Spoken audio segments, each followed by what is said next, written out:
요한계시록 11장 1절부터 19절까지 우리 전체 말씀을 우리 같이 읽도록 하겠습니다. 요한계시록 11장 말씀 우리 한 목소리로 봉독하겠습니다. 시작. 또 내게 지팡이 같은 갈대를 주며 말하기를 일어나서 하나님의 성전과 제단과 그 안에서 경배하는 자들을 측량하되 성전 바깥마당은 측량하지 말고 그냥 두라. 이것은 이방인에게 주었은즉 그들이 거룩한 성을 42달 동안 짓밟으리라. 내가 나의 두 증인에게 권세를 주리니 그들이 굵은 베옷을 입고 1260일을 예언하리라. 그들은 이 땅에 주 앞에 서 있는 두 감람나무와 두 촛대니 만일 누구든지 그들을 해하고자 하면 그들의 입에서 불이 나와서 그들의 원수를 삼켜버릴 것이요 누구든지 그들을 해하고자 하면 반드시 그와 같이 죽임을 당하리라. 그들이 권능을 가지고 하늘을 닫아 그 예언을 하는 날 동안 비가 오지 못하게 하고 또 권능을 가지고 물로 아무 때든지 원하는 대로 여러 가지 재앙으로 땅을 치리로다. 그들이 그 증언을 마칠 때 무적행으로부터 올라오는 짐승이 그들과 더불어 전쟁을 일으켜 그들을 이기고 그들을 죽일 터인즉 그들의 시체가 큰 성 길에 있으리니 그 성은 영적으로 하면 소돔이라고도 하고 애굽이라고도 하니 곧 그들의 주께서 십자가에 못 박히신 곳이라. 백성들과 족속과 방언과 나라 중에서 사람들이 그 시체를 사흘반 동안을 보며 무덤에 장사하지 못하게 하리로다. 이 두 선지자가 땅에 사는 자들을 괴롭게 한 고로 땅에 사는 자들이 그들의 죽음을 즐거워하고 기뻐하여 서로 예물을 보내리라 하더라. 3일 반 후에 하나님께로부터 생기가 그들 속에 들어가매 그들이 발로 일어서니 구경하는 자들이 크게 두려워하더라. 하늘로부터 큰 음성이 있어 이리로 올라오라 함을 그들이 듣고 구름을 타고 하늘로 올라가니 그들의 원수들도 구경하더라. 그때 큰 지진이 나서 성 10분의 1이 무너지고 지진에 죽은 사람이 7천이라. 그 남은 자들이 두려워하여 영광을 하늘의 하나님께 돌리더라. 둘째 화는 지나갔으나 보라 셋째 화가 속히 이르는도다. 일곱째 천사가 나팔을 불매 하늘에 큰 음성들이 나서 이르되 세상 나라가 우리 주와 그의 그리스도의 나라가 되어 그가 세색토록 왕노릇 하시리로다 하니 하나님 앞에서 자기 보좌에 앉아있던 24장로가 엎드려 얼굴을 땅에 대고 하나님께 경배하며 이르되 감사하옵나니 옛적에도 계셨고 지금도 계신 주 하나님 곧 전능하신 이여 친히 큰 권능을 잡으시고 왕노릇 하시도다. 이방들이 분노하매 주의 진노가 내려 죽은 자를 심판하시며 종 선지자들과 성도들과 또 작은 자든지 큰 자든지 주의 이름을 경외하는 자들에게 상 주시며 또 땅을 망하게 하는 자들을 멸망시키실 때로소이다 하더라. 이에 하늘에 있는 하나님의 성전이 열리니 성전 안에 하나님의 언약궤가 보이며 또 번개와 음성들과 우레와 지진과 큰 우박이 있더라. 아멘. 계시록 11장입니다. 지난주에 살펴봤듯이 10장부터 11장은 쭉 이어지는 하나의 이제 패키지인데 특별히 10장 1절부터 11장 14절까지가 삽입 장면이라고 말씀드렸습니다. 삽입 장면은 연대기적인 순서에서 잠깐 벗어나서 설명하고 또 보충하고 뭐 그런 이야기들이 하여간 시간과는 관계없이 삽입되는 그런 장면이라고 했죠. 그래서 총 3번이 등장하는데 그중 두 번째 장면이 10장부터 11장 중반까지가 두 번째 장면이 되겠습니다. 우리 지난주에 살펴봤던 10장의 내용은 뭐였냐면 요한의 선지자적인 사명이었습니다. 그리고 이 요한의 선지자적인 사명은 요한에게만 주신 것이 아니라 모든 교회들에게 주시는 동일한 사명이었죠. 선지자적인 사명의 핵심은 하나님의 말씀을 받아서 선포하는 것입니다. 하나님의 말씀을 받아서 필요한 때에 필요한 사람들에게 전달하는 것이 선지자적인 사명입니다. 그렇다면 당연히 교회는 선지자적인 사명을 가진 존재입니다. 아니 누가 하나님의 말씀을 알며 누가 하나님의 말씀을 전달할 수 있겠어요? 교회 외에는 없죠. 교회, 믿는 자들의 공동체는 하나님의 말씀을 받아서 그 말씀을 세상에 전달하고 선포하는 그런 책무를 가진 존재입니다. 이것이 요한에게 주셨던 사명인데 이제 이어지는 11장에는 마지막 때에 두 증인이 등장해서 요한이 했던 것과 똑같은 선지자적인 사명을 감당합니다. 이 두 증인에 대해서는 다음 주에 조금 더 자세히 살펴보긴 할 텐데, 하여간 두 증인이 등장해서 요한에게 주셨던 하나님의 말씀을 이 땅 가운데 전달하고 선포하는 그런 선지자적인 사명을 감당하게 됩니다. 그래서 이 두 증인을 뒤에 보면 두 선지자라고도 부르죠. 두 증인 또는 두 선지자, 여러 명칭으로 부르는데 하여간 선지자적인 사명을 감당하게 됩니다. 자, 그래서 이 11장 전반부는 특별히 14절까지는 두 증인에 대한 이야기입니다. 14절까지는 두 증인에 대한 이야기고, 이제 15절부터는 마지막 7번째 나팔이 울리죠. 마지막 7번째 나팔이 울려서 11장 마지막까지 쭉 진행이 되게 됩니다. 자, 여기서 이 계시록에 등장하는 숫자들은 상징적인 의미가 있다고 했죠. 이게 묵시문학이라고 하는 계시록뿐만이 아니라 이렇게 비슷한 형태로 쓰여진 문학 형태가 그 당시에 유행해서 다른 많은 글들이 남아 있습니다. 지금도 남아 있는데 이 글들에 보면 상징적인 의미로 숫자들을 사용하고 있습니다. 공통적으로 이렇게 사용하고 있기 때문에 이 숫자들이 무엇을 상징하는지를 이해하는 것은 그렇게 어렵지 않습니다. 저희는 계시록이라고 하는 책 딱 하나만 보니까 이 숫자들이 상징인지 아니면 문자적인지 그런 걸 분별하기 어렵지만, 사실 비슷한 유형의 책들이 많이 남아있다는 거예요. 글들이 많이 남아있어서 그 글들을 연구를 해보면, 읽어보면 숫자들을 공통적으로 어떤 상징성을 가지고 사용하는 것을 발견하는 것이 어렵지 않습니다. 그래서 계시록에 나오는 숫자들도 상징적인 의미들이 있다는 거예요. 계시록 처음 시작할 때 제가 대충 말씀을 드렸는데, 예를 들면 1이라고 하는 건 하나님의 숫자였죠. 1 또는 유일하다 이런 의미였고, 3이라고 하는 것은 삼위일체에서 신의 숫자입니다. 그래서 3이라고 하는 건 신의 숫자고, 4라고 하는 것은 동서남부, 그래서 땅을 나타내는 땅의 숫자고, 6은 죄인의 숫자입니다. 7은 완전수입니다. 그래서 6이라고 하는 것은 7, 완전수에서 하나가 부족하죠. 그래서 죄인의 숫자죠. 그래서 666이라고 하는 숫자가 이제 나중에 나오는데, 666이라는 것은 죄인의 숫자인데 6이 3번 나와서 3은 하나님의 숫자라고 그랬죠. 죄인이 하나님의 흉내를 내려고 하는, 그래서 적그리스도에 대한 상징이고 이제 그렇게 사용됐습니다. 자, 그다음에 12라고 하는 숫자는 하나님의 백성의 숫자입니다. 그래서 구약에서도 12지파를 뽑고 또 신약에서도 12사도를 세우는 것을 보게 되죠. 자, 이렇게 숫자들은 일관된 상징성을 갖는데, 그럼 2라고 하는 숫자는 뭘까요? 2라고 하는 숫자가 내가 처음에 계시록 시작할 때 서론에서 말씀을 드렸는데, 2라고 하는 것은 공동체의 숫자입니다. 서로 돕는다, 친구 이런 의미라서 함께하는 것 또는 친구, 동행하는 것, 이런 숫자로서 공동체에 대한 숫자입니다. 자, 그래서 두 증인, 두 감람나무, 두 촛대, 두 선지자 여러 가지로 표현을 했는데, 하여간 여기서 2라고 하는 것은 뭐냐면 혼자서 선지자 노릇하는 것이 아니고, 혼자서 증인 노릇하는 것이 아니고, 누군가 같이 증인 노릇을 하고 같이 선지자 역할을 하고 같이 감람나무가 되고 같이 어떤 촛대 역할을 한다는, 그것이 강조되는 것입니다. 자, 그러니까 이건 뭐겠어요? 공동체에 대한 상징이죠. 혼자서 증인의 역할을 하는 것이 아니라 함께 증인의 역할을 하는, 또 혼자서 선지자 역할을 하는 것이 아니라 함께 선지자의 책무를 감당하는. 자, 그러니까 두 증인은 뭐겠어요? 그렇죠. 교회에 대한 얘기입니다. 자, 그래서 두 증인, 또 우리 12장부터 이어지면 12장부터 14장에는 또다시 이제 교회가 등장하는데, 그래서 약간 11장부터 12장, 13장, 14장까지 쭉 이어지는 내용은 하나님의 백성에 대한 내용이에요. 교회 또는 구원받은 하나님의 백성, 그 백성들은 어떻게 되는가? 마지막 때 하나님의 백성들은 어떻게 사는가? 마지막 때 하나님의 백성들은 어떻게 보호받는가? 하는 이 내용을 이야기하고 있습니다. 자, 그래서 두 증인이라고 하는 것은 교회라고 하는 것을 꼭 이해하시기 바랍니다. 자, 그래서 이 두 증인에 대해서 뭐라고 얘기해요? 두 감람나무, 두 촛대, 두 선지자. 자, 그래서 여기서 이제 증인, 감람나무, 촛대, 선지자라고 하는 것은 교회가 어떤 존재인지, 교회의 사명 또는 교회의 속성을 얘기하는 거예요. 두 증인, 교회는 증인을 감당하는 공동체라는 것이고, 두 감람나무, 감람나무하고 촛대는 우리가 요즘 스가랴서 하면서 올 상반기에 살펴봤죠. 자, 이게 뭐예요? 기름 부음을 받은 존재.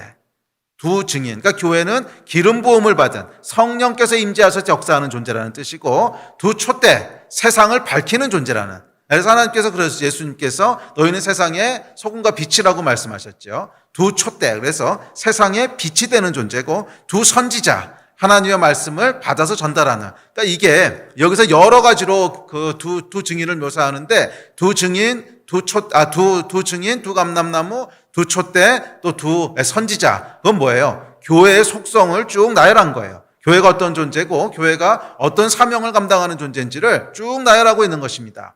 교회는 예수 그리스도를, 하나님을 세상에 증언하는 증인이고 예수의 증인된 존재고, 교회는 두 감람나무, 기름 부음을 받은 존재고, 교회는 두 촛대, 세상의 빛과 소금이 되는 존재고, 교회는 두 선지자, 하나님의 말씀을 이 땅 가운데 풀어놓고 전달하는 존재라는 거예요.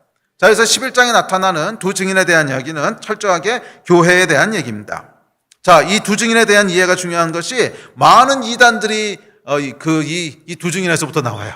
많은 이단들이 자기가 마지막 때 나타날 두 증인들의 한 명이래요. 그러면서 이제 그 이단이 등장하기 때문에 속지 마십시오. 계시록에서 얘기하고 있는 두 증인은 어떤 한 특정 개인에 대한 얘기가 아닙니다. 한 특정 개인에 대한 얘기가 아니라 이것은 공동체에 대한 얘기입니다. 마지막에 교회가 어떤 사명을 감당하게 될 것인가 하는 교회 공동체에 대한 것이지 어떤 특정 개인에 대한 것이 아니라는 거예요. 그래서 항상 이 이단들은 보면 여기 나오는 두 증인, 두 감람나무 중에 한 명이 바로 나야. 이렇게 이상하게 성경을 이제 개인적으로 해석을 하면서 이상한 존재들이 나오게 되는데 속지 마십시오. 이 계시록에서 얘기하고 있는 두 증인은 특정 개인이 아닙니다. 특정 개인이 아니라 이건 뭐예요? 그 교회 공동체를 지칭하는 말이라는 거예요. 자, 그래서 이 두 증인의 얘기를 보면 마지막 때 교회가 어떻게 어떤 일을 감당하는가 하는 것을 이제 11장에서 묘사를 하고 있는데, 교회는 마지막까지 담대하게 사명을 감당하게 된다는 거예요. 담대하게 사명을 감당하게 된다는 것이고, 그런데 특별히 7절에 보면 또 뭐라 그랬냐면, 이렇게 사명을 감당하는 중간에 무적행에서 올라온 짐승들이 두 증인과 대적하게 되고, 결국 두 증인이 어떻게 됩니까? 순교를 당하게 됩니다. 그래서 이 말씀은 다음 주에 좀 더 자세히 풀 텐데, 하여간 마지막 때 교회의 모습은 어떤 모습이냐면 증인, 증거하고 말씀을 선포하고 하나님 나라를 담대하게 세워가는 존재인 동시에 순교적인 존재라는 거예요. 그래서 마지막 때 교회는 승리하는 영광의 교회면서 동시에 순교를 감당하는 순교적 교회입니다. 제 두 가지를 이해하는 것이 중요한 것이, 마지막 때 어떤 교회의 한 가지 측면만을 너무 지나치게 강조하게 되면 잘못하면 우리가 실족할 수 있어요. 그러니까 예를 들어서 그렇지, 마지막 때 교회는 주의 권능을 받아서 승리하고 이기는 교회지, 이것만 계속 붙잡고 있다가 마지막 때 핍박을 받게 되고 환난 가운데 들어가게 되고 또 순교하게 되고 그렇게 되면 시험에 들겠죠. 아니, 이상하다. 분명히 교회는 마지막 때 승리하는 교회라고 했는데, 아니, 이 순교자는 도대체 왜 나오는 것이며 핍박은 어디서 오는 거야? 시험에 들게 되고 낙심하게 되겠죠. 근데 성경은 그렇게 얘기하지 않고 두 가지를 다 얘기해요. 분명히 승리하는 교회고 분명히 영광 가운데 있는 교회지만 동시에 핍박과 환난 속에 순교적인 사명을 감당하는 교회라는 거예요. 또 반대로 순교의 측면만을 계속 강조하다 보면 교회가 소극적이 됩니다. 소극적이 되고 패배주의적이 돼요. 그래서 마지막 때 그러면은 그냥 생존을 위해서 우리가 존재하는 것 같은, 막 핍박이 있고 대환란이 있고, 그런데 죽지 못해서 막 도망다니면서 살고 그런 것만 자꾸 생각하게 돼서 교회가 영광 가운데 승리하고 사명을 감당하고 하는 건 전부 다 잃어버리게 돼요. 그건 아니라는 거예요. 요즘도 여러분 보니까 이 코로나 기간이 길어지면서 우리가 겪고 있는 어떤 영적인 어려움들이 있죠. 저는 영적인 어려움이 뭘까 이렇게 깊이 돌아보니까 여러 가지 어려운 그 원인들이 있어요. 모이지 못해서 그런 것도 있고 여러 가지 원인들이 있지만, 그 중요한 원인 중에 하나가 사실은 비전을 잃어버려 간다는 거예요. 비전을 잃어버려 간다. 이게 무슨 말이냐면, 이 코로나가 장기화되다 보니까 많은 사람들이 생존 모드로 돌아서게 됩니다. 그러니까 신앙도 그래요. 신앙도 생존 모드라고 하는 게 뭐냐면, 이 코로나 기간이 빨리 지나가야 되는데, 코로나 기간 동안에 내가 영적으로 침체되지 말아야 되는데, 코로나 기간 동안에 예배가 죽지 말아야 되는데, 이런 생존 모드로 자기도 모르는 사이 이렇게 전환이 되는 거예요. 그렇죠. 그런데 그 변하지 않는 사실은 뭐냐면, 교회는 말이에요, 또 크리스찬은 생존 모드가 되면요 반드시 침체해요. 교회는 생존을 위해서 존재하는 게 아니기 때문에 그래요. 교회는 생존 모드가 장기화되면 반드시 영적으로 침체돼요. 교회는 언제 영적으로 깨어나게 되냐면 비전이 있을 때 깨어나는 거예요. 사명이 있을 때 깨어나는 거예요. 그렇지. 예수 그리스도께서 우리에게 이거 하라고 하셨고 이 사명을 이루기까지는 멈출 수 없지. 이 비전과 명확히 이루어야 될 사명이 있을 때 교회는 영적으로 깨어있게 돼요. 비전이 없으면 내 백성이 망하게 된다 그랬어요. 이상이 없으면 망하게 된다 그랬죠. 예. 그래서 이게 비전이 없고 주님께서 주시는 그 소명이 없으면 반드시 영적으로 침체되게 돼요. 그런데 이 코로나가 장기화되면서 분명히 우리에게 비전이 있었는데 코로나 기간 동안에 생존 모드로 나도 모르는 사이에 이렇게 전환되게 되지 않았습니까? 딴 사람 얘기가 아니고 저도 그래요. 저도 이렇게 돌아보면 이 코로나 전까지는 뭐를 해야겠다라고 하는 분명한 비전들이 있었어요. 그렇지, 하나님께서 우리 교회에게 이 비전을 주셨지. 이걸 하라고 했지. 분명한 목적들이 있고 비전들이 있었는데 코로나 기간에 이렇게 들어가고 보니까 이 기간 동안에 침체되지 말아야지, 잘 버텨야지 하는 생각이 어느 순간에 제 안에 들어와 있는 거예요. 그런데 이것이 장기화되다 보니까 결국 이런 생존 모드로 들어서는 것이 영적인 침체로 이어지게 됩니다. 그러면 여러분, 코로나 기간이든 아니든지 간에 하여간 우리에게 주신 일들을 합시다. 아니, 코로나 기간 언제 끝날지도 모르는데 계속 생존 모드로 있으면 우리만 영적으로 죽는 거예요. 코로나가 어쨌든지 간에 하여간 우리는 우리에게 주신 하나님의 사명들을 이루어 나가야 돼요. 비전이 명확히 있어야 돼요. 그래야지 죽지 않고 살아나는 줄 믿습니다. 자, 마지막 때 교회가 그렇다는 거예요. 그래서 이 마지막 때 교회가 어떤 핍박과 환난에 대한 것들만 계속 강조하다 보면 결국 생존 모드가 돼요. 소극적이 되면서 결국 영적으로 실패하게 된다는 거예요. 그래서 교회는 이 두 가지를 다 붙잡고 있어야 됩니다. 그렇지, 맞아요. 마지막 때는 분명히 핍박이 있을 것이고 마지막 때 교회는 순교적인 교회가 될 겁니다. 그러나 동시에 순교만 기다리고 있는 교회가 아니라 두 증인을 보면 순교적인 위험이 있고 환란이 있고 대환란과 대핍박이 있어도 대환란과 대핍박 가운데 여러분 산으로 도망가서 어디 도망가 있는 게 아니잖아요. 그래서 오늘 이 본문을 정확히 이해하셔야 됩니다. 마지막 때 사람들이 7년 대환란이 전 3년 반, 후 3년 반, 이제 그런 얘기들은 좀 나올 텐데, 그러니까 이 기간 동안에 어디 도망가서 사람들로부터 피해서 산속에 들어가고 아무것도 안 하고 숨어서 지나가고, 아니요, 여러분. 교회가 그렇게 된다고 나와 있지 않아요. 오늘 그 두 증인이 활약하는 이 말씀이 기록된 것이 정확하게 후 3년 반 얘기인데, 이야기는 제가 나중에 풀어드릴게요. 그래서 정확히 후 3년 반 얘기인데, 그러니까 후 3년 반은 뭐냐면 예수님 오시기 직전이라는 거예요. 직전이고 적그리스도에 의해서 정말 이 핍박이 극에 달했을 때 딱 그 타이밍에 대한 거예요. 근데 그 타이밍에 두 증인이 교회가 어디로 도망가서 숨어있다 예수님 맞이했더라 이런 게 없어요. 두 증인은 담대하게 두 증인의 사명을 감당하고 담대하게 두 감람나무가 되고 담대하게 두 선지자가 되고 두 촛대가 되고 그래서 마지막 순교하는 순간까지 그 자리에서 두 증인의 사명을 감당하다가 순교했지. 도망갔다는 얘기 어디도 없잖아요. 그러니까 이상한 종말로는 흔들리지 마세요. 그래 우리가 어쩌면 어려운 시대로 들어갈 수도 있고 또 우리가 살아가는 시대 당장 예수님이 안 오신다고 할지라도 교회가 어려움과 핍박과 환난 가운데 들어갈 수가 있습니다. 그런 시대로 들어갈 수 있는데 그때도 교회가 해야 될 것은 생존 모드가 아니에요. 우리는 마지막 순교하는 순간까지 마지막 숨을 거두는 순간까지 두 증인으로, 두 감람나무로, 두 촛대로, 두 선지자로 그렇게 우리 있는 곳에 사명을 감당하다 하나님 부르시면 불러가는 거지. 생존하기 위해서 도망다니는 게 아니라는 거예요. 아멘. 자, 종말론에 대해서 여러분 저는 요 부분만이라도 여러분들이 정확히 이해하시면 그런 쓸데없는 종말론에 휘둘리지 않으실 거예요. 쓸데없는 종말론이라고 하는 것은 시한부 종말론, 소극적으로 예수님 언제 오시나 기다리고 있는 거 아니요 여러분. 성경은 그렇게 기록되어 있지 않아요. 도망다니다 예수님 맞이하는 것이 아니라 증인으로 살다 예수님 맞이한다고 나와 있잖아요. 이게 성경이 얘기하는 교회의 모습입니다. 아멘. 자, 승리하는 교회며 순교적인 교회. 자, 이것이 마지막 때 교회의 모습인 줄 믿습니다. 자, 이 두 증인에 대한 얘기는 이제 다음 주에 좀 더 1절부터 14절까지를 구절구절 풀어가면서 살펴볼 텐데 오늘은 먼저 뒷부분을 좀 살펴보죠. 그러면 이 두 증인이 이런 순교적인 사명을 감당하는 때가 도대체 어떤 때인가? 그 때에 대한 얘기를 좀 살펴보려고 하는데 이제 그래서 11장 15절부터 19절까지 후반부가 이제 때에 대한 얘기인데 이 이야기를 좀 먼저 살펴보려고 합니다. 자, 이 두 증인의 사역에 대해서 뭐라고 얘기하냐면 42달 동안 1260일 동안 사역한대요. 자, 여기 좀 난해한 숫자들이 있죠. 42은 도대체 그럼 뭐고 1260일은 또 뭐야? 난해한 숫자들이 등장하는데 이것을 먼저 정확히 이해해야 두 증인의 사역에 대한 총체적인 이해가 가능합니다. 자, 더군다나 11절 12절에 보면 이 두 증인이 죽음에서 다시 부활해서 하늘로 들림을 받습니다. 부활하고 승천해요.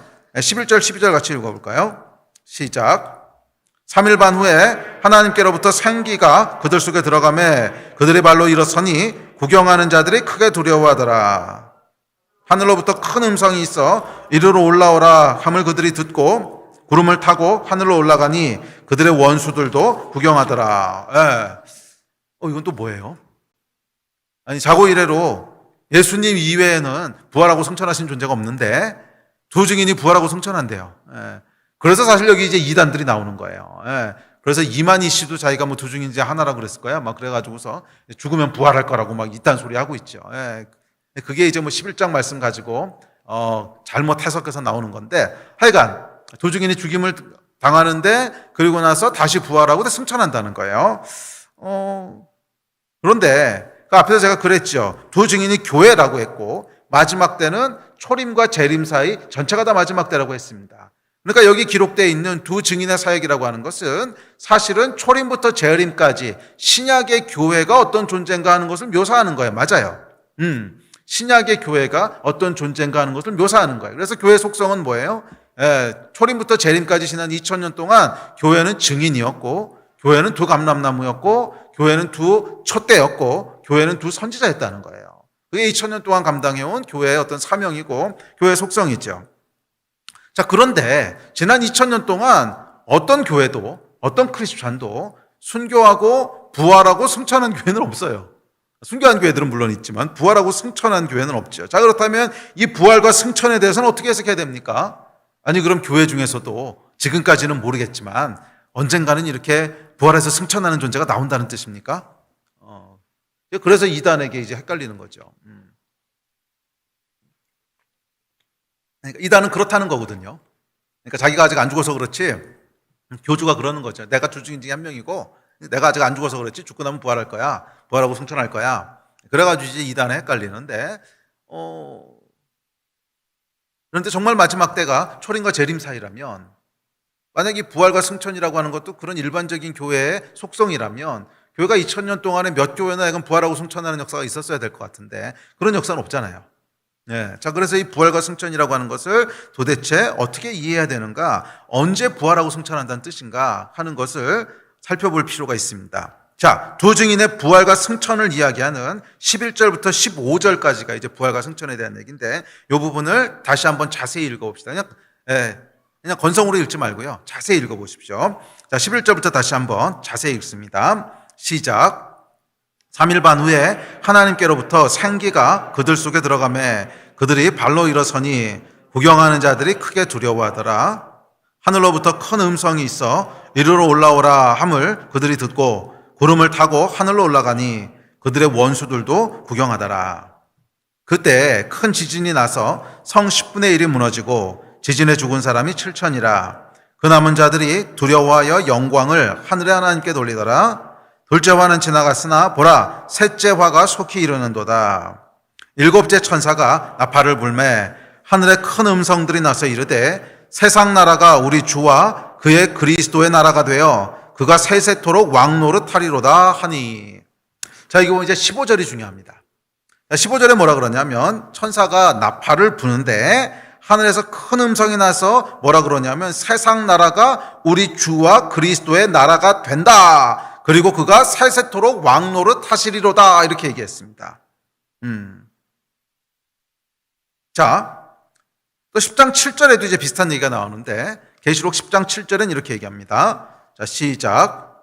일곱째 천사가 소리내는 날 그의 나팔을 불려고 할 때에 하나님이 그의 종 선지자들에게 전하신 복음과 같이 하나님의 그 비밀이 이루어지리라 하더라. 자, 여기 보면 일곱째 나팔에 대해서 뭐라 그러냐면 일곱째 나팔을 불 때에 하나님이 그의 종 선지자들에게, 선지자들은 구약부터 쭉 있었던 하나님의 사람들이죠. 그러니까 구약부터 쭉 말씀해 오신 이런 뜻이죠. 선지자들에게, 그의 종 선지자들에게 전하신 복음, 구약부터 쭉 말씀해 오신 복음의 내용이 있는데 그 복음처럼 하나님의 비밀이 이루어진다는 거예요.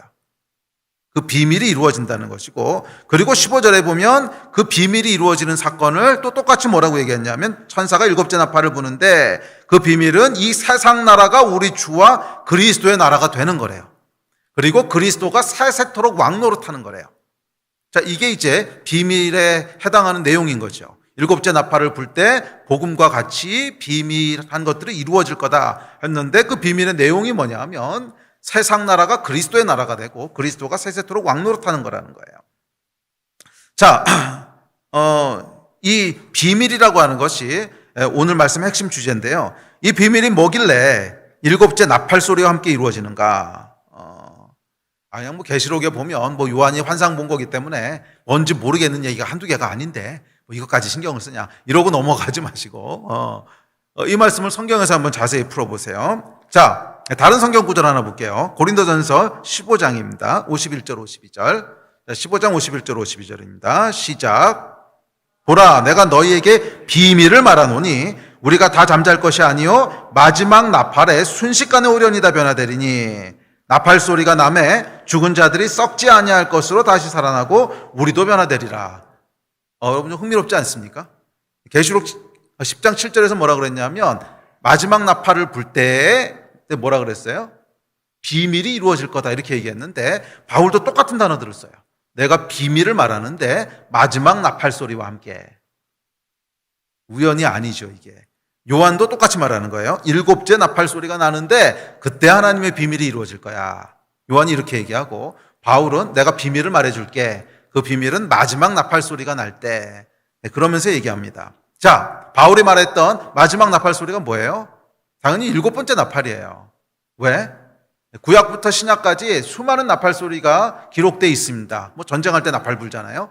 그래서 여러 나팔 소리가 기록되어 있는데 성경에 기록되어 있는 가장 마지막 나팔 소리, 뭐 성경에 기록된 것뿐만이 아니라 인류가 경험하게 될 가장 마지막 나팔 소리는 뭐예요? 7 나팔 심판의 제일 마지막 나팔 소리예요. 그것 이후에는 나팔 소리 기록된 것도 없고 성경에도. 인류도 우리가 사는 이 세상은 더 이상 들을 수 없어요. 가장 마지막에 우리는 나팔 소리가 하나 있는데 이게 뭐예요? 7번째 나팔이에요. 그게 가장 마지막 나팔이죠. 그렇죠? 그 이유는 없잖아요. 성경 어디에도 그 다음에 나팔 소리라는 게 기록된 적이 없고. 그리고 계시록은 이제 끝에 대한 얘기인데 그리고 예수님 오시는데 뭐 나팔 소리가 어디 있겠어요. 그러니까 가장 마지막 나팔 소리는 뭐냐면 7번째 나팔 소리예요.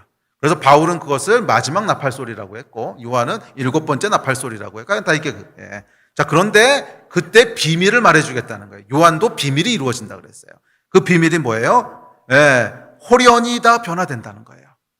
부활한다는 거예요. 죽은 자들이 썩지 아니할 것으로 다시 살아나고 우리도 변화되리라. 자, 그러니까 바울이 말하는 게 뭐예요? 마지막 나팔 소리가 날 때 부활체를 입게 된다는 거예요. 마지막 나팔 소리가 날 때 죽은 자들도 다시 부활할 것이고 살아있는 우리도 부활한 부활체를 입게 될 거라는 거예요. 자, 그러니까 여러분 이게 뭐예요? 예수님의 재림 사건을 얘기하는 거예요. 예수님이 다시 오실 때 이제 어떻게 되는 거예요? 다시 오실 때 우리가 부활의 몸을 입게 되는 거죠.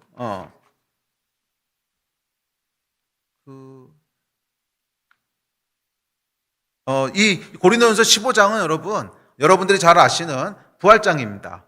부활장이고 지금 51장 51절 52절만 읽었는데 뭐 시간이 없어서 앞뒤는 못 읽겠지만 이제 51절 52절의 컨텍스트가 뭐냐면 하여간 이 땅의 흙에 속한 형상이 있고 하늘에 속한 형상이 있고 육의 몸이 있고 영의 몸이 있고 썩을 몸이 있고 썩지 않을 몸이 있고 첫 아담이 있고 마지막 아담이 있고 계속 부활체 얘기를 하는 거예요. 계속 부활한 몸에 대한 얘기를 하면서 15장 51절 52절에 우리가 마지막 나팔 소리가 나면 비밀을 내가 알려줄 텐데 우리가 다 부활한 몸을 입게 될 거야. 이 얘기를 지금 바울이 하는 거거든요. 자, 그러니까 여러분 이 마지막 나팔 소리가 뭐예요? 7번째 나팔 소리.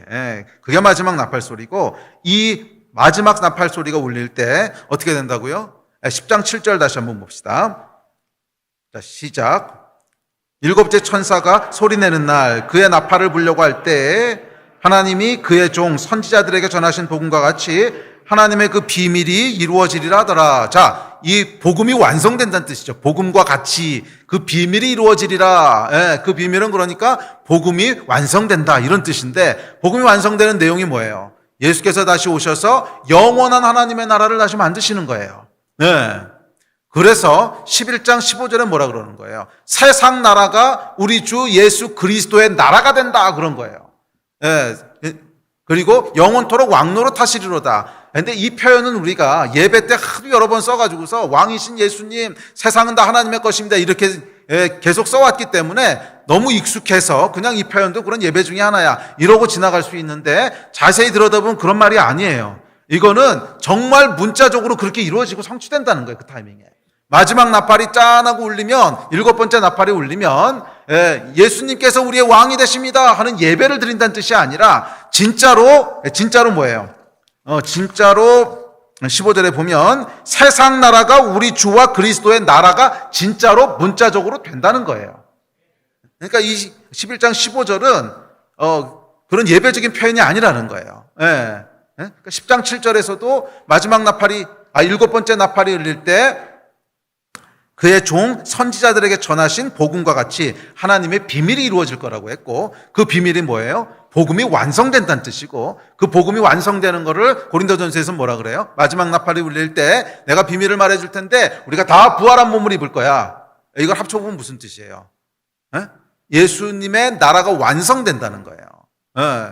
그 컨텍스트에서 11장 15절을 보세요. 세상 나라가 우리 주와 그리스도의 나라가 되어 그가 세세토록 왕노릇 하시리로다. 자, 지금까지는 이 땅은 공중에 권세 잡은 자가 있었어요. 세상 왕이 있었어요. 그런데 이제 우리 주 예수 그리스도가 영원히 왕노릇 하신다는 거예요. 마귀가 쫓겨나고 영원히 왕노릇 하시고, 그리고 세상 나라가 다시 우리 주 예수 그리스도의 나라가 된다는 거예요. 그러니까 여러분, 이게 뭐에 대한 얘기예요? 예수님이 다시 오셔서 재림하셔서 부활하고 주의 나라를 완성하신다는 거예요. 그게 바울과 요한이 얘기했던 비밀이죠. 이해가 되십니까? 잘 따라오고 계세요? 예. 말씀에 대한 확신이 있으셔야 돼요. 예. 그냥 그러려냐고 따라오시면 안 되고. 네. 자, 그래서 또 한 구절 더 찾아봅시다. 데살로니가 전서 4장입니다. 자, 시작. 주께서 호령과 천사장의 소리와 하나님의 나팔 소리로 친히 하늘로부터 강림하시리니 그리스도 안에서 죽은 자들이 먼저 일어나고 그 후에 우리 살아남은 자들도 그들과 함께 구름 속으로 끌어올려 공중에서 주를 영접하게 하시리니 그리하여 우리가 항상 주와 함께 있으리라. 자, 여기도 여러분 똑같은 컨텍스트죠. 예. 천사장의 호령 소리와 나팔 소리가 날 때라는 거예요. 예. 그리고 계시록 10장 11장이 어떻게 돼요? 천사의 우레 같은 소리와 7번째 나팔 소리가 나죠. 정확하게 일치하잖아요. 그러니까 데살로니가 전서에서도 천사장의 소리와 나팔 소리가 하늘로부터 날 때 그때 그리스도가 하늘로부터 강림하신다는 거예요. 강림하시고 그때 죽은 자들이 살아난다는 거예요. 그게 아까 고린도전서에서 바울이 얘기했던 내가 비밀을 말하노니 마지막 나팔 소리와 함께 호련히 우리가 변화되리니 하는 이 말씀이 예수 그리스도가 하늘로부터 강림하시리니 천사장과 나팔 소리가 울릴 때 하늘로부터 예수 그리스도가 강림하시리니 죽은 자들이 다 부활할 것이며, 그러니까 이게 다 같은 사건을 묘사하고 있는 거죠. 자, 그 후에 살아남은 우리도 구름 속으로 끌려 올라가서 구름 속에서 예수 그리스도를 맞이한다는 거예요. 자, 이게 뭐예요? 지금 계시록 11장에서 얘기하고 있는 두 증인의 부활과 승천 사건이 바로 이때 일어나는 사건이라는 거예요. 네. 두 증인의 부활과 승천 사건은 예수님 재림하실 때 부활하고 승천한다는 거예요. 재림과 상관없이 중간에 뜬금없이 우리가 부활해가지고 승천한다 이런 뜻이 아니라 특별히 어떤 기름 부으심을 받은 이상한 교주가 있어가지고서 그 교주가 중간에 죽었는데 갑자기 살아나서 승천해서 내가 교주인 거 보여줄 거야 이렇게 되는 것이 아니라 이 마지막 사건은 언제 일어나는 거예요? 7번째 나팔이 울릴 때. 천사장의 소리와 하늘로부터 들리는 나팔 소리와 함께 호련히 죽은 자들이 부활한다는 거예요. 호련히 예수 안에서 죽은 자들이 부활하고 우리도 부활한 몸을 입게 된다는 거예요. 그때를 얘기하는 거예요. 그래서 이 두 증인은 마지막 때 부활하고 하늘로 올라가서 예수 그리스도를 공중에서 맞이하게 된다. 이 얘기를 얘기하고 있습니다. 자, 그러므로 이 두 증인의 사건은요, 여러분, 앞에 나오는 쭉 이어지는 내용들은 초림과 재림 사이에 항상 우리가 해오던 일입니다. 그러나 마지막에 죽고 부활하는 사건은 사실은 예수님 재림 직전에 일어나는 뭐 죽음이라고 하는 건 그전에도 일어날 수 있죠. 그런데 부활하고 승천하는 사건은 예수님이 재림하실 때 부활 승천해서 영광 가운데 주를 맞이하게 된다는 뜻입니다. 그러니까 이단들의 가르침에 속지 마세요. 그러니까 예수님도 안 오셨는데 뭐 중간에 자기가 뭐 슈퍼파워가 있어가지고 부활한다 이런 뜻이 아니라 예수님이 재림하실 때, 즉 예수님 재림 직전의 상황을 얘기하고 있는 것을 알 수 있습니다. 자, 그래서 많은 분들이 이 계시록에 대한 이야기들을 듣다 보면 아니 그러면 도대체 예수님 재림은 언제 일어나는 거예요? 이런 질문들 많이 하세요. 그래서 7 인의 심판, 7 나팔 심판, 7 대점 심판 뭐 쭉 다 나오는데 그럼 구체적으로 예수님 재림은 언제입니까? 저는 11장 15절이 아마 구체적으로 재림이 아닐까 그렇게 유추를 합니다. 뭐 딱 재림하신다고 못 박아 있지는 않기 때문에 틀릴 수도 있어요. 그런데 지금처럼 제가 여러 구절들을 함께 맞춰보면 나팔 소리와 함께 그 비밀이 이루어진다고 10장 7절에서 얘기하고 또 11장에서는 그 나팔 소리와 함께 예수 그리스도의 영원한 나라가 되고 그분이 영영토록 왕노릇 하실 거라고 하고 또 데살로니가 전서에 보면 천사장의 소리와 나팔 소리와 함께 하늘로부터 강림하신다고 하고 이 말씀들이 하나도 어긋나지 않고 정확하게 다구가 맞거든요. 정확하게 다구가 맞으니까 사실은 저는 요 11장 15절이 예수께서 재림하시는 사건을 이야기하는 것이 아닌가 이렇게 유추를 합니다. 아니면 말고 사실 계시록에 나오는 말씀들은요 그냥 이거는 이거예요 딱 이렇게 얘기할 수는 없어요. 그건 교만이에요. 다른 말씀들은 좀 쉬워요. 왜냐하면 구약의 예언서들은 선지서들은 이미 성취가 됐거든요. 과거의 사건이란 말이에요. 우리 쪽에서는. 그러니까 이건 이겁니다. 이렇게 못 박아 얘기해도 안전한데 이거 아직 안 일어난 얘기라고요. 아직 안 일어난 얘기이기 때문에 이건 이겁니다 해서 틀리면 이단되는 거잖아요. 그래서 좀 미래 일들에 대해서는 좀 겸손합시다. 그런데 아마 여기가 11장 15절이 아마 예수님의 재림 사건이 아닐까 이렇게 유추를 해봅니다. 그러면 맞을 것 같아요. 자, 그래서 예수님께서는 하여간 이 환난 중에, 그러니까 7 심판 시리즈가 쭉 일어나는 중간에 재림하시고, 그래서 환난 중에 우리가 휴거된다라고 하는 것이 아마 요 말씀을 그대로 문자적으로 풀면 아마 그렇게 되지 않을까 이렇게 유추를 해봅니다. 자, 이 유추에 대한 증거는 15장부터 쭉 이어지는 구절들을 보면 조금 더 우리가 그렇겠구나 하는 확증을 가지게 되는데, 자, 15절부터 18절까지 한번 읽어볼게요. 자, 다시 한번 아까 얘기했던 것들을 기억하면서 15절부터 읽읍시다. 시작. 7째 천사가 나팔을 불 때 하늘에 큰 음성들이 나서 이르되 세상 나라가 우리 주와 그의 그리스도의 나라가 되어 그가 세세토록 왕노릇 하시리로다 하니 하나님 앞에서 자기 보좌에 앉아있던 24장로가 엎드려 얼굴을 땅에 대고 하나님께 경배하여 이르되 감사하옵나니 옛적에도 계셨고 지금도 계신 주 하나님 곧 전능하신 이여 친히 큰 권능을 잡으시고 왕노릇 하시도다.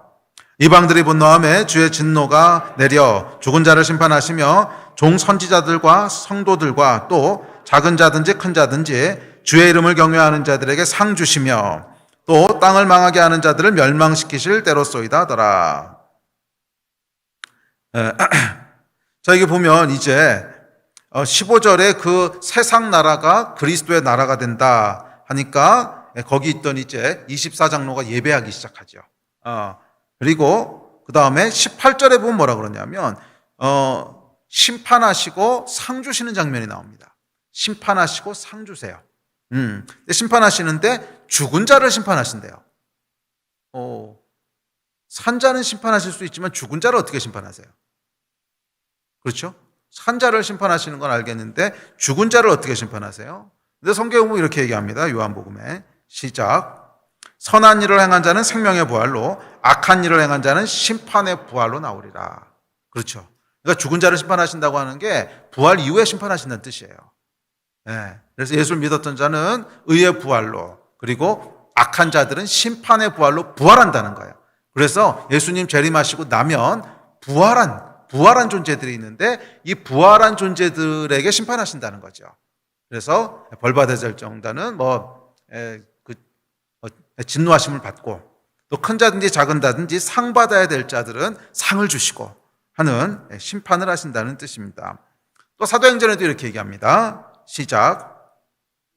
그들이 기다리는 바 하나님께 향한 소망을 나도 가졌으니 곧 의인과 악인의 부활이 있으리라. 아멘이니라. 예. 여러분, 부활은요, 예수 믿는 사람만 부활하는 게 아닙니다. 의인도 부활하고 악인도 부활하고 다 부활하는 거예요. 다. 예. 예수님 오시고 나면 다 부활하는 거예요. 다 부활하고 부활한 자들 가운데 하나님께서 심판하시는 거예요. 그래서 상 받을 자들에겐 상 주시고 진노를 받아야 될 자들에겐 진노 하신다고 하는 것이 성경의 가르침인데, 자, 근데 18절에 보면 뭐예요? 상 주심과 심판하심이 18절에 일어난다는 거예요. 그 이야기는 부활이 돼 있어야 되는 거죠. 그 18절 이전에 부활이 돼 있어야 죽은 자를 심판하시지. 아니, 죽어 있는 사람은 무슨 심판을 어떻게 하시겠어요? 그러니까 죽은 자가 심판의 부활로 부활이 되어 있어야 심판하시는 거죠. 그다음에 상 주시는 거. 이게 예수님 재림 이후에 일어날 사건이잖아요. 이걸 유추해 보면 아마 15절에서 예수님 재림이 이루어지는 것이 아닌가. 그래야지 18절이 의미를 갖게 되죠. 자, 그런 여러 가지를 살펴보면 결국 11장 15절이 우리가 궁금해하던 예수님의 재림 시점이 아닐까 이렇게 유추해 봅니다. 아니면 말고.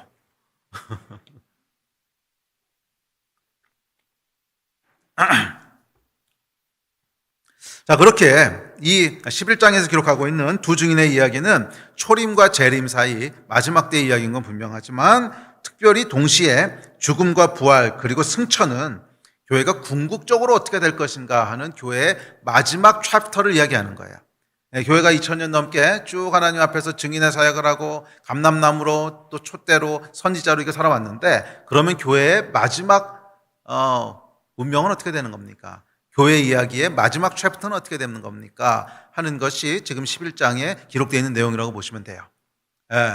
순교하고 부활하고 승천하면서 영광 가운데로 들어간다고 하는 것이 교회의 마지막 장면입니다. 결국엔 부활할 것이고요. 결국엔 영광을 누릴 것입니다. 이것이 인류 역사에 예정되어 있는 결말입니다. 자, 두 번째로 살펴볼 게 있는데, 그렇다면 자, 42달 1260일 요건 뭐냐는 거예요. 2절과 3절에 기록되어 있는 내용인데 42달 1260일 같은 숫자는 무엇을 의미하냐. 이걸 보시기 위해서는 계시록과 다니엘서를 함께 봐야 되는데 다니엘서에도 이런 숫자들이 등장합니다.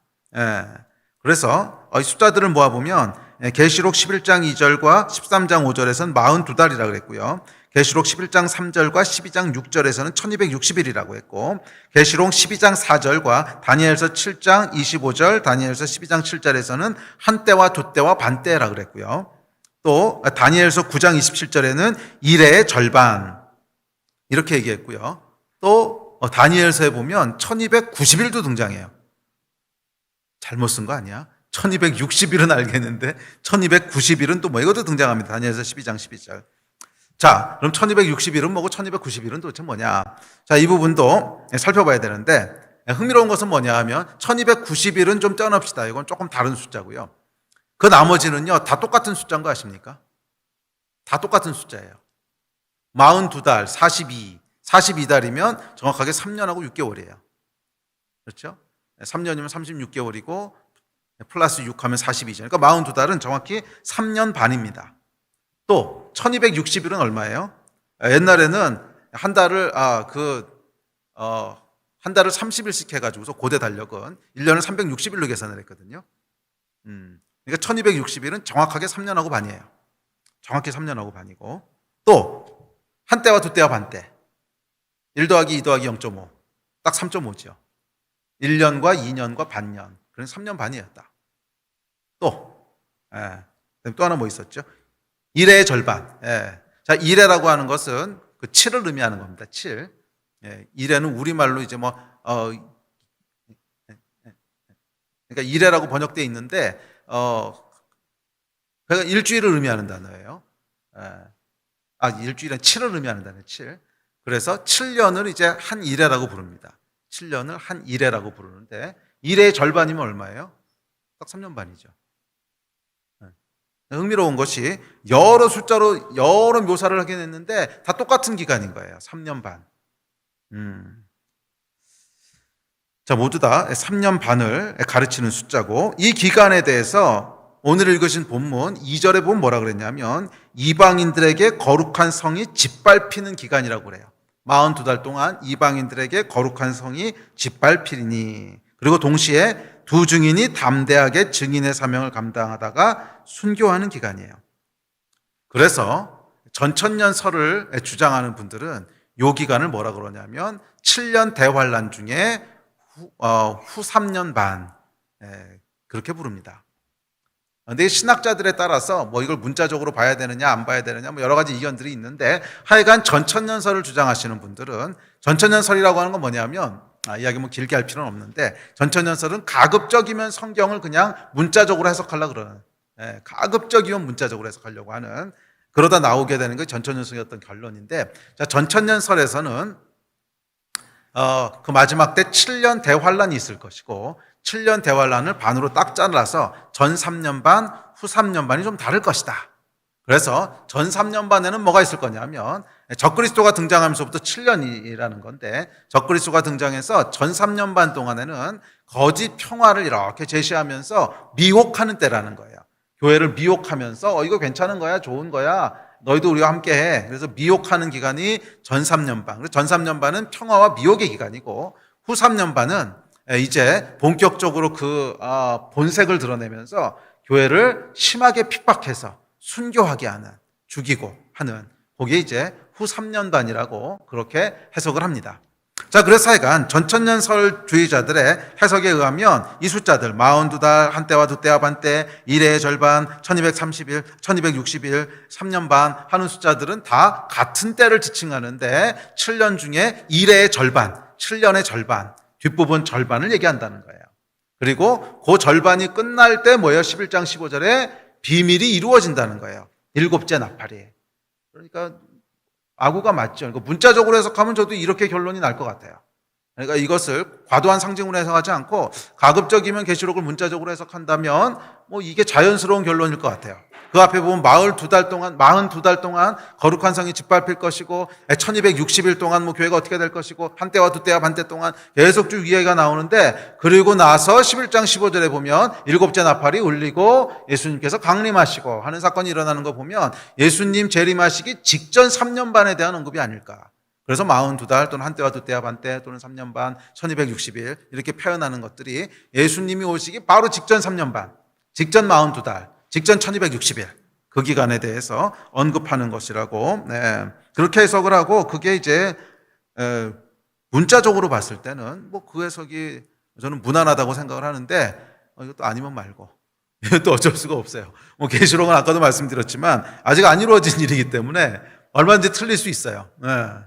그리고 또 무천년설이나 또 후천년설 주장하는 분들 같은 경우에는 이게 문자적으로 7년이라는 게 아니고 그건 다 상징적인 의미야, 이렇게 해석하시는 분들도 있거든요. 그래서 그거는 뭐 사실은 가봐야 알아요. 정말로 사실은 가봐야 알기 때문에 너무 확정 짓지는 맙시다.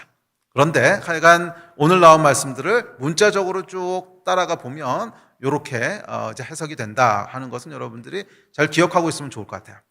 하여간 신학을 지금 믿을 게 아니라 성경 자체의 내용들을 많이 알고 계셔야 돼요. 그래서 이게 구체적으로 뭐야 하는 해석이 잘 안 되더라도 흐름이 그냥 이렇게 됐었구나 하는 걸 알고 있으면 막상 이 일이 진짜로 일어나고 실현될 때쯤 되면, 그게 우리 삶 가운데 일어난다면 분명히 알아볼 거야. 그때 목사님 말씀하셨던 그게 그거구나. 그렇지. 3년 반이라고 42달이 정말 문자적이네. 그거는 이제 그때 가보면 아는 거예요. 가봤는데 상징적일 수도 있고 뭐 그거는 모르죠. 자, 하여간 성경은 그렇게 얘기합니다. 그래서 전천년주의자들은 이 기간을 후 3년 반이라고 부릅니다. 그래서 종말론에 대해서 여러분 꼭 기억해 두셔야 될 숫자들입니다. 7년 대환란이 마지막에 있고, 그 7년 대환란 중에 1의 절반, 딱 반을 잘라서 앞부분 3년 반은 적그리스도가 등장하지만 뭐 과격하게 핍박하는 게 아니라 평화와 미혹의 기간으로 있다가, 마지막 두 번째 3년 반 42달 동안에는 이방인들에게 거룩한 성이 짓밟히는 이제 그런 기간이 될 거다 하는 겁니다. 자, 근데 어찌되었든지 간에 전천년설을 따르지 않는 신학자들도 마지막 때 핍박이 있다는 점에 대해서는 별 이견이 없습니다. 마지막 때 핍박이 있다고 하는데 이견이 없는데, 그것이 정말 7년일 거냐 아니면 상징적인 숫자냐, 정말 3년 반일 거냐 아니면 상징적인 숫자냐, 이런 데서 이제 뭐 차이가 나는 거죠. 사회가 문자적일지 상징적일지를 이제 결정하기 전에 이건 나중으로 미루고 그러면 7이라는 숫자는 도대체 어디서 나온 거냐? 7년 대환란이라고 하는 숫자는 도대체 어디서 나온 거냐? 성경 어디에 근거한 거냐? 그거만 살펴보고 우리 함께 좀 기도합시다. 자, 7년 대환란이라고 하는 7이라는 숫자는 어디서 나오냐면 다니엘서에서부터 나옵니다. 다니엘서 9장에 보면 이렇게 다니엘이 예언을 합니다. 자, 다니엘서 9장 같이 읽어보죠. 시작. 내 백성과 내 거룩한 성을 위하여 이른 이레를 기한으로 정하였나니 허물이 그치며 죄가 끝나며 죄악이 용서되며 영원한 의가 드러나며 환상과 예언이 응하며 또 지극히 거룩한 이가 기름 부음을 받으리라. 그러므로 너는 깨달아 알지니라. 예루살렘을 중건하라는 영이 날 때부터 기름 부음을 받은 자 곧 왕이 일어나기까지 7이레와 62이레가 지날 것이요 그 곤란한 동안에 성이 중건되어 광장과 거리가 세워질 것이며 62이레 후에 기름 부음을 받은 자가 끊어져 없어질 것이며 장차 한 왕의 백성이 와서 그 성읍과 성소를 무너뜨리려니와 그의 마지막은 홍수에 휘쓸린 같을 것이며 또 끝까지 전쟁이 있으리니 황폐할 것이 작정되었느니라. 그가 장차 많은 사람들과 더불어 한 이레 동안에 언약을 굳게 맺고 그가 그 이레의 절반에 제사와 예물을 금지할 것이며 또 포악하여 가증한 것이 날개를 의지하여 설 것이며 또 이미 정한 종말까지 진노가 황폐하게 하는 자에게 쏟아지리라 하였느니라 아니라. 자, 여기 보면 이 말씀들을 이제 계시록과 또 우리가 지금 주일날 살펴보고 있는 스가랴서와 뭐 이것들을 종합해 보면 이제 해석하실 수가 있습니다. 자, 여기 보면 27절에 보면 뭐라 그러냐면 이레의 절반에 제사와 예물을 금지하고 포악하며 가증한 것이 날개를 의지하여 설 것이다 라고 얘기하죠. 이레의 절반이라고 그랬으니까 7년의 한 가운데라는 뜻이죠. 그래서 27절 다시 한번 보면 그가 장차 많은 사람, 이 그라고 하는 것은 황폐하게 하는 자거든요. 황폐하게 하는 자. 그것은 이 타락한 세상을 더 황폐하게 하고 또 하나님의 백성을 황폐하게 하고 한다는 뜻입니다. 그러니까 이건 뭐냐면 하나님을 대적하는 자예요. 그가라고 하는 거. 요 앞에 나왔던 그는 이제 예수 그리스도 메시아에 대한 건데 여기서 그는 뭐예요? 적그리스도에 대한 얘기죠. 황폐하게 하는 자. 그가 장차 많은 사람과 더불어 한 이레 동안 7년이죠. 7년 동안 언약을 맺을 거라는 거예요. 그러니까 뭔가 평화를 약속하는 조약을 맺을 거라는 거예요. 사람들하고. 그래서 이제 전천연설을 주장하는 사람들은 아마 전 3년 반 동안에는 이 평화를 언약했기 때문에 언약을 굳게 맺었기 때문에 아마 이제 미혹하고 평화의 기간이 될 것이다. 그런데 그 일의 절반에 제사와 예물을 금지할 거래요. 또 포악하고 가증한 것이 날개를 의지하여 설 것이고 이미 정한 종말까지 진노가 황폐하게 하는 자에게 쏟아질 거예요. 그러니까 이거 뭐냐면 그 중간이 딱 왔을 때 일의 절반이 됐을 때 본격적으로 핍박이 시작된다는 거죠. 더 이상 제사도 못 드리게 하고 더 이상 신앙생활도 못하게 하고 하는 핍박이 시작돼서 마지막에 멸망당할 때까지 쭉 계속될 거라는 거예요. 그래서 이것을 이제 7년 대환란이라고 부르고 그것을 앞에 반, 뒤에 반 그렇게 나눠서 그 일의 절반에 그 일의 절반부터 시작해서 끝까지가 어렵고 환란이 있는 기간이 될 거다 하는 근거가 요겁니다. 다니엘서 9장 27절. 다니엘서 9장 27절입니다. 자, 그런데 이 앞에부터 예언을 쭉 보면요. 24절부터 예언이 나오는데 70일에 너희가 70일에를 기한으로 정하셨대요. 70일에, 그러니까 71회, 77s. 그러니까 영어로는 77s라고 되어 있거든요. 7년이 70번 반복되는 거. 77s. 7이 70번 반복되는 71회. 예. 그래서 77s.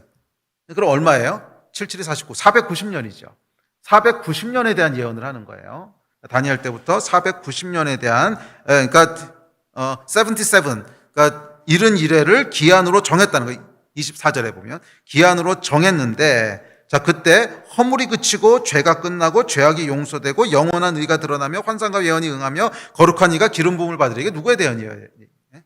예수 그리스도가 오실 거에 대한 예언이잖아요. 예수 그리스도가 490년으로 기한을 정했는데 예수 그리스도가 이런 기름 부음을 받은 자가 오실 거라는 거예요. 그러면서 25절에 그러므로 너는 깨달아 알라 예루살렘을 중건하는 영이 날 때부터 기름 부음을 받은 자 곧 왕이 일어나기까지 7일에와 62일에가 지나갈 것이요. 7 더하기 62에서 69일에가 지나간다는 거예요. 그래서 이 기름 부음을 받은 자 예수 그리스도가 나타날 때까지 69일에가 지나간다는 거예요. 자, 그 곤란한 중에 성이 중건되어 광장과 거리에 세워질 것이며, 자, 다니엘이 이 예언을 할 때는요 스가랴 시대보다도 더 앞입니다. 그러니까 이게 뭐냐 하면 성전도 아직 무너져 있고 예루살렘 성벽도 다 무너져 있는 거예요. 그런데 이 69일의 중간에, 곤란한 동안에, 어렵고 힘든 중간에 성이 다시 중건될 거라는 거예요. 그래서 예루살렘 성이 중건될 것이고, 그 다음에 26절에 보면 62일의 후에 다시 62일에가 지나면 기름 부음을 받은 자가 끊어질 것이며, 예수 그리스도의 십자가 사건이죠. 예수 그리스도의 십자가 사건 끊어질 것이며, 그리고 장차 한 왕이 와서 전부 다 이스라엘 백성을 무너뜨리고 멸망시킬 거야 하는 이 예언으로 이제 예언이 마무리됩니다. 자, 이것을 보면은 실제로 이것은 과거 얘기이기 때문에 우리가 체크해 볼 수가 있죠. 이 예언에 대한 해석이 맞는지 틀린지. 체크해 보면 정확하게 맞았어요.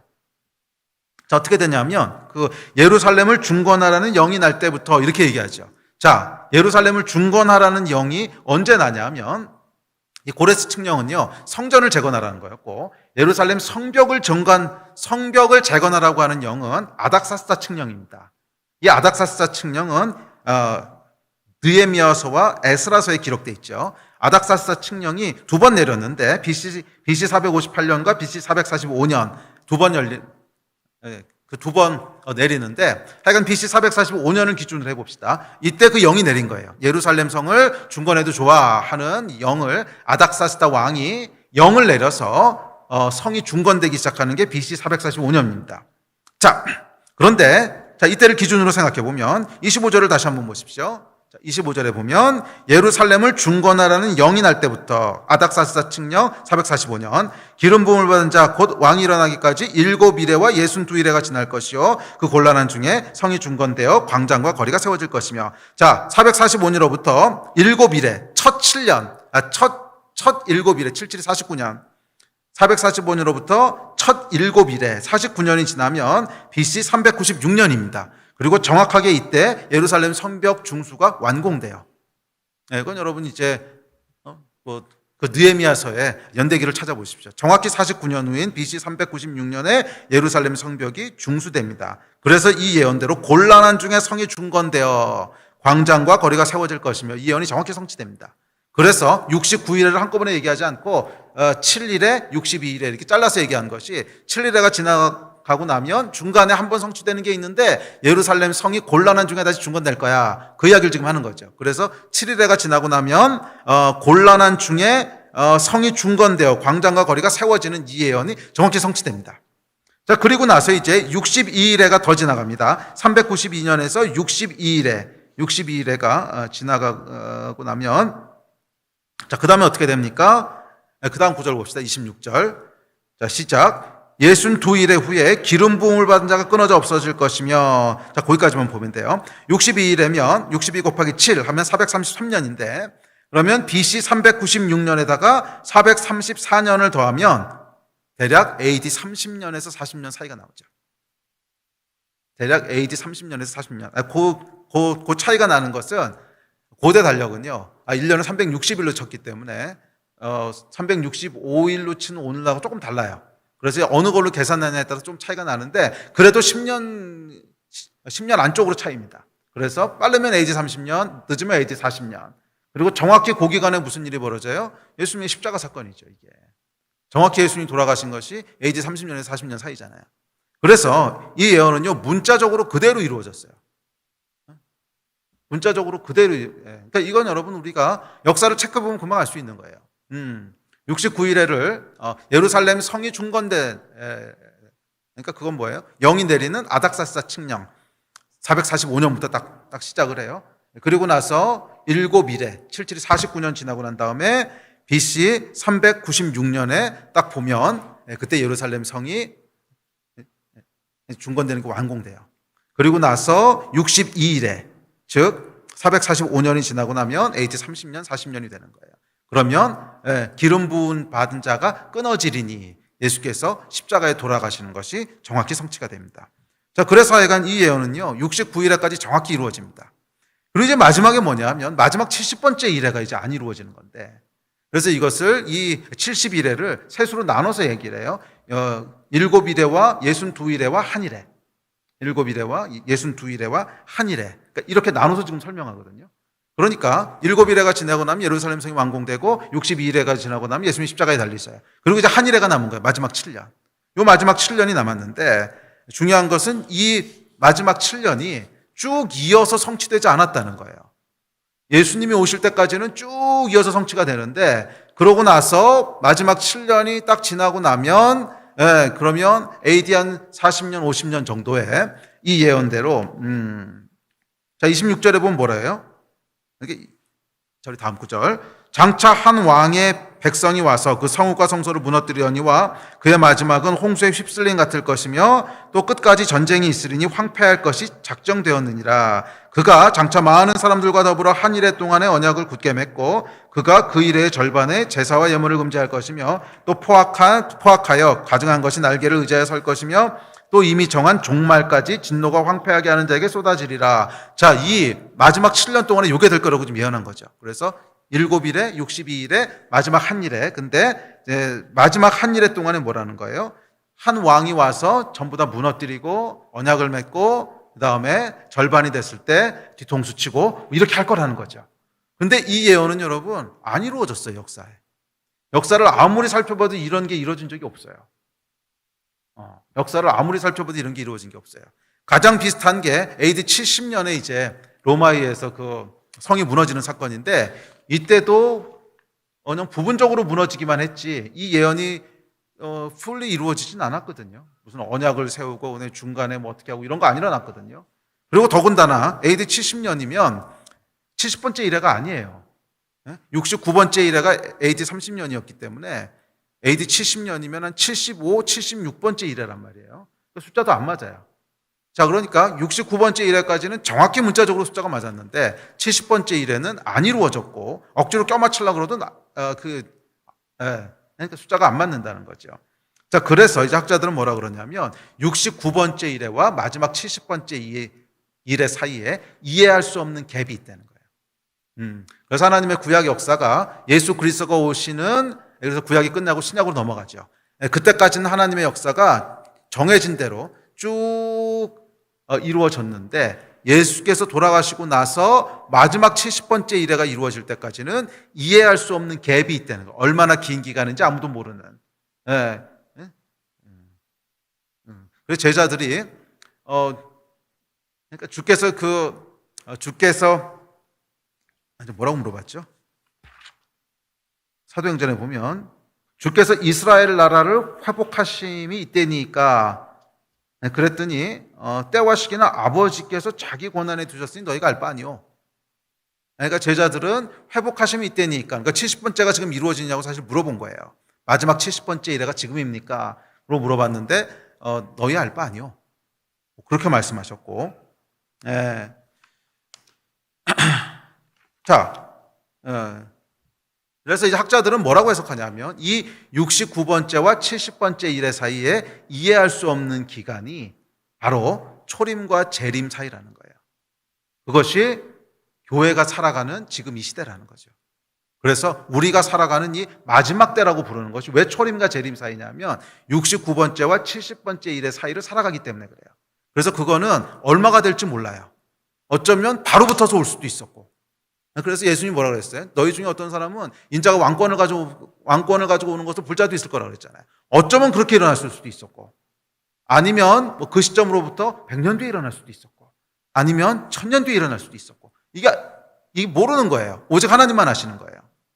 그래서 69번째부터 70번째까지는 항상 뭐예요? 마지막 된 거예요. 항상 마지막 된 거예요. 그 기간을 살아가는 것은 항상 마지막 때를 살아가는 것이고, 언제 이 마지막 70번째 일회가 시작될지는 하나님만 아시고 아무도 모른다는 거예요. 그게 이 신약 시대를 마지막 때라고 부르는 큰 이유 중에 하나입니다. 69번째까지 전부 다 이루어졌고 마지막 70번째 예언만 남아있는데 70번째 일의 예언만 남아있는데 그거는 언제 임할지 아무도 모르는 거예요. 즉시 임할 수도 있었어요. 너희 중에 인자가 왕권을 가지고 오는 것을 볼 자들도 있으리라. 지금 즉시 일어나도 하나도 이상할 게 없다. 왜? 하나님이 약속하신 예언은 다 이루어졌기 때문에 바로 붙여서 일어나도 no problem. 또는 10년 뒤에 일어나도 no problem. 100년 뒤에 일어나도 no problem. 하여간 이해할 수 없는 기간이 있는데 이 전체 기간을 뭐라 그래요? 마지막 때라고 부른다는 거예요. 그래서 저와 여러분은 지금 어디에요? 마지막 때를 살아가고 있는 거예요. 언제 마지막 70번째 예배가 시작될지 아무도 모르고 하나님만 아시는 거예요. 자, 그렇다면 왜 하나님께서는 아무도 모르고 하나님만 아시는 이해할 수 없는 69번째와 70번 일회 사이에 갭을 주셨는가? 그건 뭐냐 하면 교회가 그것을 결정하게 하신 거예요. 교회가 그것을 결정하게 하신 거예요.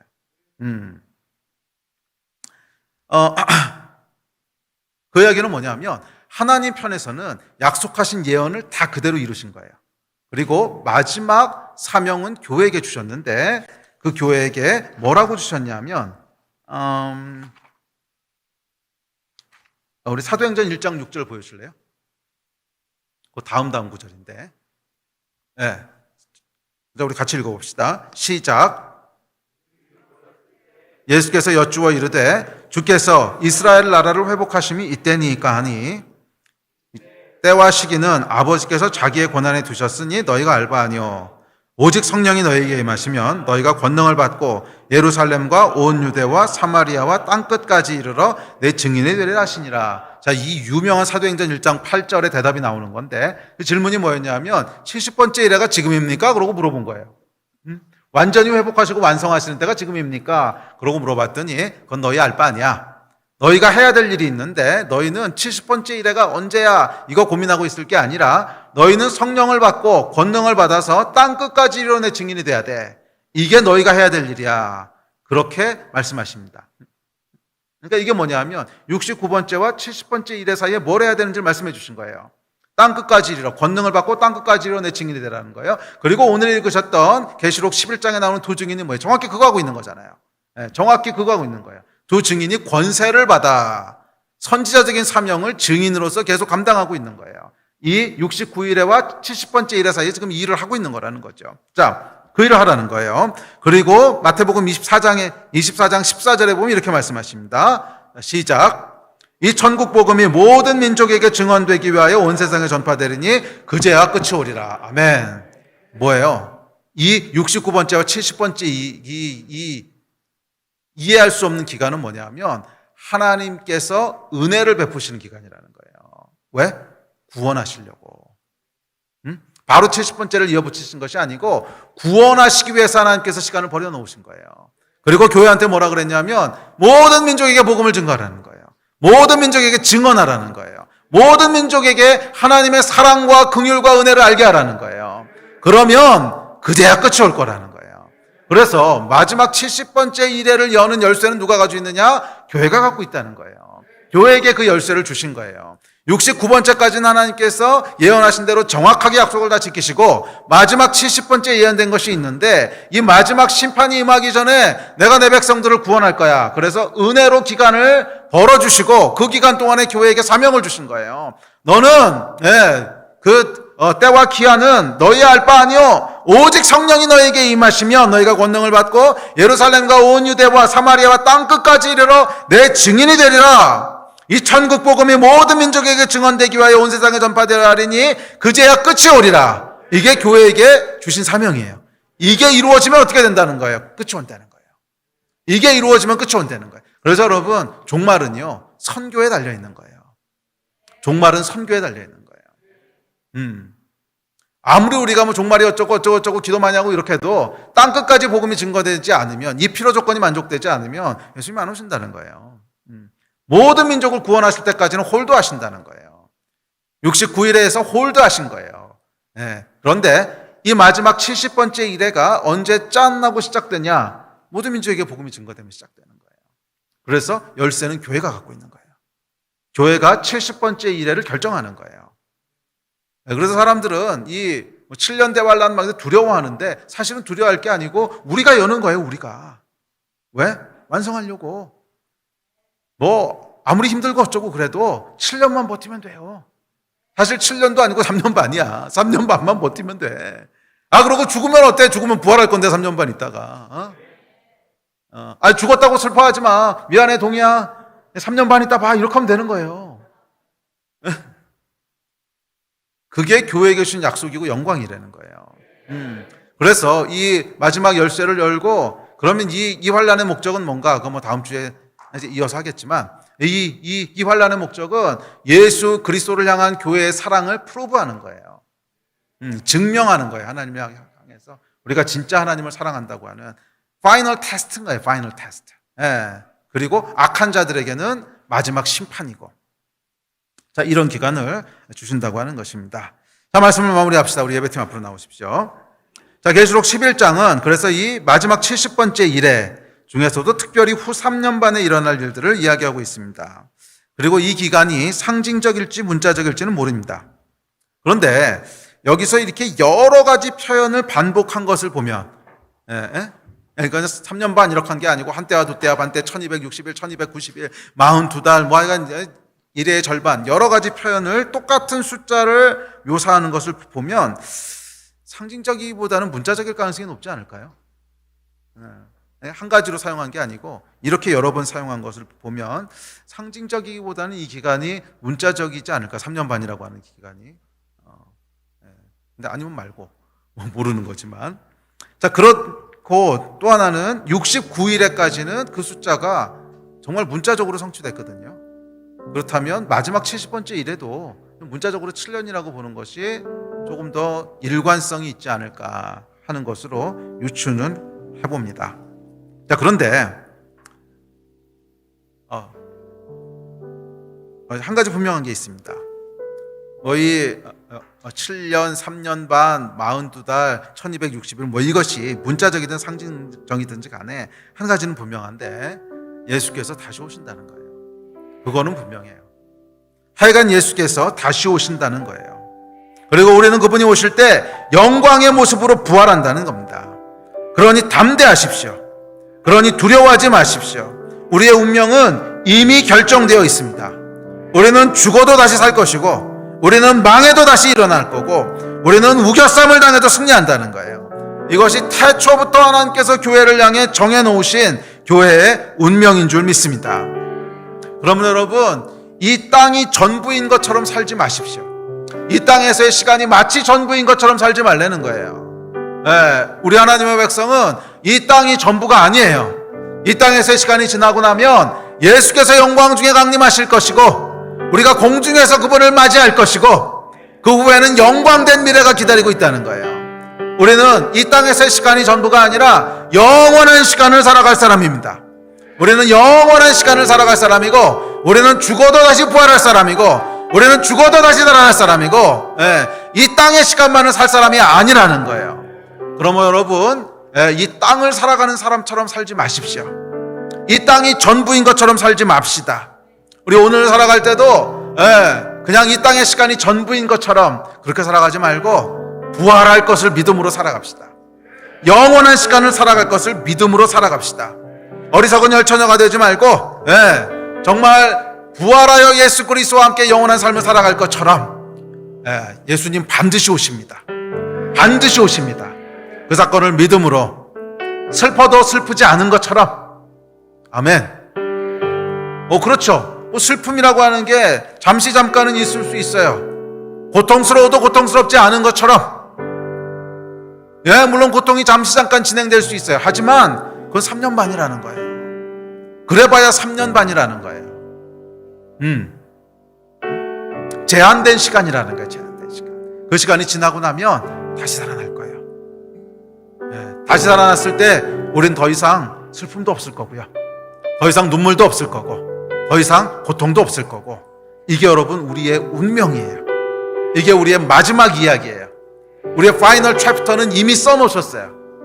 그러니까 하나님께서 창조부터 마지막까지 이야기를 쓰시면서 69번째와 70번째 이야기는 잠깐 공란으로 두시고 마지막 70번째는 다 써놓으셨어. 우리의 마지막 이야기는 다 써져 있다는 거예요. 결론은 이미 나 있어요. 그러면 여러분 믿음으로 삽시다. 믿음으로 삽시다. 주님 반드시 다시 오십니다. 그리고 주님께서 오실 때 우리의 모든 것이 호련히 바뀔 것입니다. 그날을 기대함으로 두 증인의 삶을 충성되게 살아가는 그런 저와 여러분이 되시기를 주의 이름으로 다시 한번 축복합니다. 아멘. 우리 같이 좀 기도하겠습니다. 우리 자리에서 좀 일어나서 기도합시다.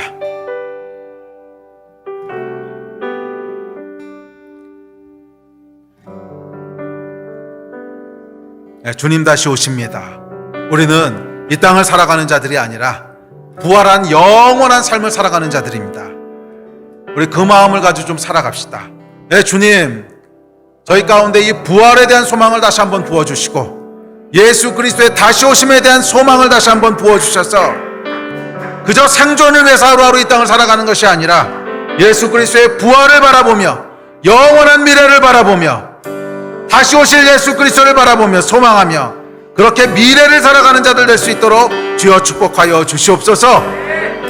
비록 우리 삶 가운데 슬픔이 있고 고통이 있고 어려움이 있을지라도 우리의 마지막은 부활이며 승리라고 하는 것을 믿게 하셔서 담대하게 믿음으로 살아가게 하여 주시옵소서. 담대하게 증인으로 살아가게 하여 주시옵소서. 담대하게 선지자로 살아가게 하여 주시옵소서. 기름 부음을 받은 자로 촛대로 살아가게 하여 주시옵소서. 우리 마음 가지고 주여 세 번 같이 부르짖고 합심해서 기도하시겠습니다. 주여